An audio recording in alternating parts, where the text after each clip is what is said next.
The fiscal year 2020 continues to be a challenging year for our parish as we deal with the impact of the ongoing coronavirus pandemic.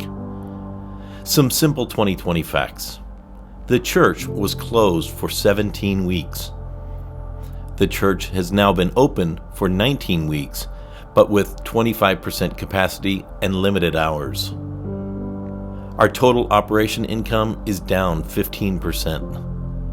Collections, normally represented with 33% of our annual income, are down 16%.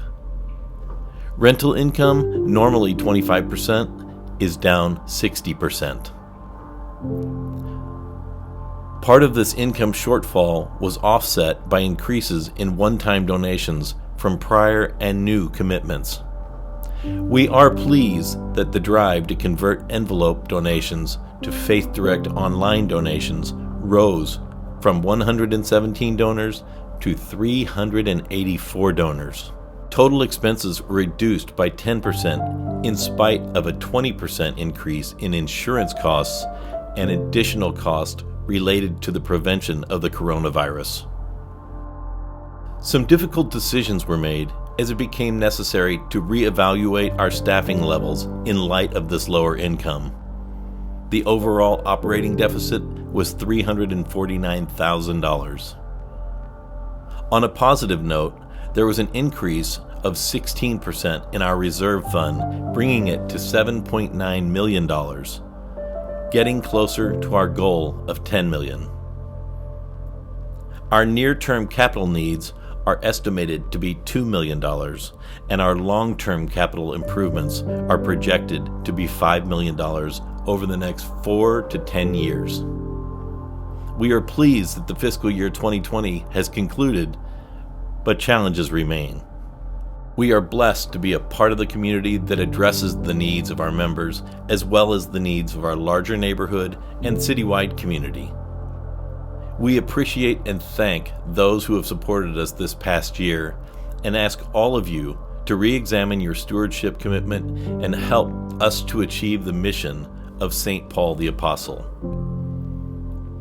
A complete reporting of all of this information is now available on our website. And speaking of websites, we'd like to introduce you to our brand new website.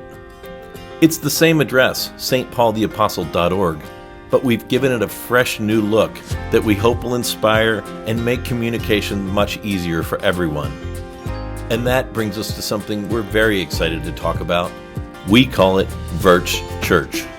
Prior to 2020, our use of virtual connection was growing, but with the onset of COVID-19, all of us found online media to be a literal lifeline to each other. In March of this year, it was clear that people needed hope and the ability to do what Catholics do, namely, pray with each other at Mass, even if our doors were closed. How could we keep distance and be intimate in our prayer at the same time? The Paulist Fathers, known for being the media-savvy priests, jumped in using iPhones and Facebook. First in their house chapel with a single camera, and later with multiple cameras in the main church. Those actions led everyone to jumping in as well. Our music ministry contributed by quickly adding virtual choirs. The lectors from our parish started recording their readings via Zoom. And the faith community responded by joining each other virtually and building a community to say a resounding LHOP and TBTG. Lord, hear our prayer, and thanks be to God.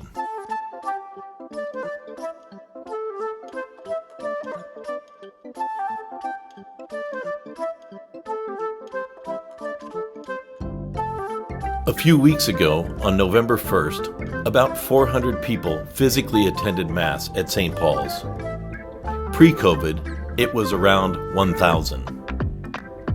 Also, on November 1st, nearly 2,500 people attended Mass, virtually. This is community building and evangelization in the hardest of times. But Virch Church didn't stop with just Mass being live streamed on the web. We built up our smartphone app to make sure that everyone had lyrics and readings on their phone for each of the Masses, no matter where they were. We continue weekly communications via our e-blast and social media. You can now find us on Facebook, Instagram, YouTube, and yes, even on TikTok. Each ministry in the church continues to connect in their own virtual style. The Welcome Center bookstore is now online with their own brand new website, and they now offer a virtual way to buy candles for your special intentions. True to the adage, necessity is the mother of invention.